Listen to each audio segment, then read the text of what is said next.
Rozа Praiss, growing up in a little city in Poland, what is your recollection of Jesus? There are many bruises on my body in the name of Jesus. I was hit in the head with a cross with Jesus on it by a priest in the habit, and my crime was that I walked on the sidewalk where the church was. A Jew wasn't allowed to walk over there? No, because I defiled the church. I was 7 or 8 years old at the time. Anti-Semitism, I always knew.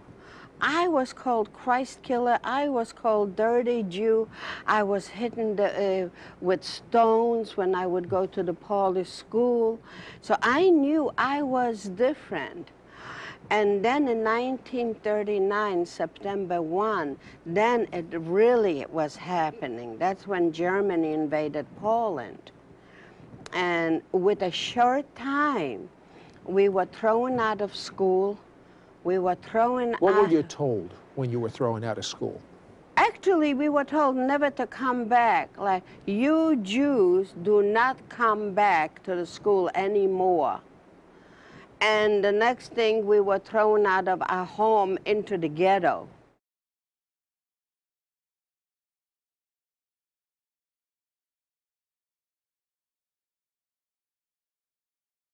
Tell me what life was like in the concentration camp. Oh, Lord.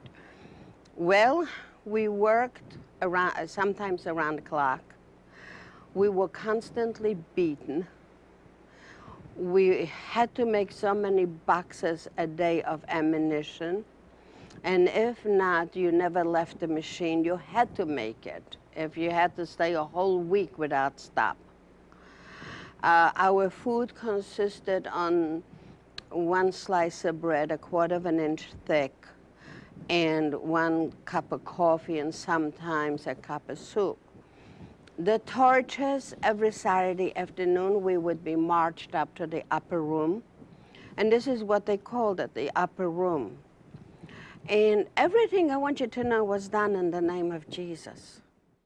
Tell me one of the worst things you can remember happening to you personally in the camp. There's so many. I think the one with the experimentations. What kind of experimentations? Well, we were undressed in Bergen-Belsen and stayed in the snow for 24 hours. I know it started at nighttime, and we stayed a whole night and a whole day. And many, many people died, fell, and that's how I survived. Their bodies fell against mine. And they would come every so often to take blood to see. The whole experiment was how quickly could the blood freeze and the people die. A miracle happened. You survived. Yes. Why did you think you survived? How did you survive? And so many others didn't.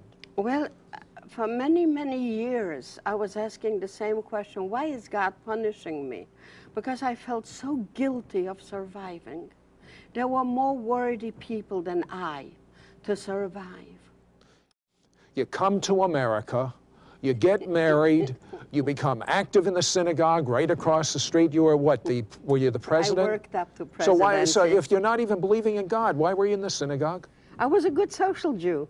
Okay, so one day your daughter comes home and she says to her mother, I believe in Jesus. Yeah. What happened? Well, after they revived me, after 3 days, I threw her out. Real? Your own daughter? My own daughter. Why? I threw her. She went to my enemy. Because in the name of Jesus, all the atrocities were done. So you kicked your own daughter out? Yes. And then shortly, your younger daughter, same thing? Same thing. And my husband. Your husband went to check on the 2 girls. Yeah. And what did he find out when he went to check? That they were all sitting on the floor and praying for me. And he felt so bad that he sat down and he prayed. Now, my husband wasn't a praying man. I couldn't get him into the synagogue. You're telling me he believed in Jesus? Yeah. Okay, so you've got a family that, oh no. You Yes. picture that?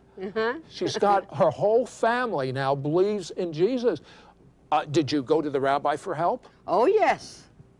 Oh, yes, I was running to the rabbi day and night until I went there with Isaiah 53. Then he threw me out. Whoa, slow down. Why did a rabbi, you're the president of the sisterhood, why would he throw you out? Because a Jewish woman does not read Isaiah 53. But that's in the Jewish scriptures. But that doesn't matter. It doesn't read. You don't have to read that. You're not supposed to. So that made you a believer because he threw you out? Well, that made me angry enough to pick up my daughter's Bible, which it was a King James at the time, to go down the basement and start reading both Bibles. Why would you go in the basement? So nobody would see me reading the Bible. Because you're a modern Jew, you don't read that stuff. And I started reading the King James, and I started with Matthew, and I was looking for the killer Jesus. And what did you find? I found a lamb. I couldn't find the killer.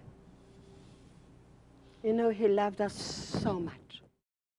I invited Rose to go to Berlin, Germany with me because there was a gathering of Christians and they asked me to find some speakers.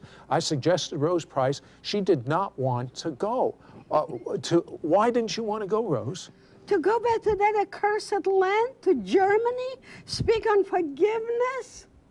Come on now, have mercy on me. But you and your husband and I were on that plane headed to Berlin. Lord, it was a long plane flight. It was hard. But you know something? When you went out in that big stadium, it was the stadium, by the way, that Hitler said they would rule forever from. And in that stadium, there were Jewish flags waving, young German Christians, listen to this, young German Christians with Jewish stars, what effect did that have on you? Well, definitely, because I took off my star, you took off yours, and we went to Germany, and he had German people wearing the Jewish symbols. I mean, it's kind of funny to show. It had a big effect on me, yes. And after you spoke there, a man came up to you, and what did he say? Well, he was one of 6 or 7 men, but this particular man asked me to forgive him because he was a guard in Dachau. You were in Dachau? I was in Dachau, yes. What did, at that moment, be real right now, and I know you are, What went through your mind when this... Kill him. Why? Because his job was punishment. And his mildest punishment was throwing us into the mud with face down and step on us and break the bones, because we were just bones, skin and bones. And many, many of the people just remained laying there and beating us, constantly beating us. And here he is kneeling in front of me. What was he asking you for? To forgive him. And I thought to myself, I forgive you. I'm going to send you where you wanted me to go. I mean, very simple. I didn't even remember I had spoken on forgiveness. I was so semi-conscious. I only knew this guy hit me. This guy hurt me, and I have to break his neck, and that's the opportunity I have. And I put my hands out. And then the Lord just took my hands and put them back.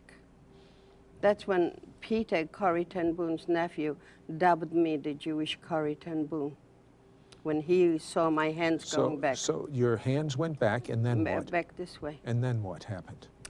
The man got up, and I said something in German for the first time because I haven't spoken German. And I said, okay, I forgive you. But I really didn't mean it. It took me a while to learn to forgive. But I could say now, I totally forgive. Not just the Germans, but also the Polish.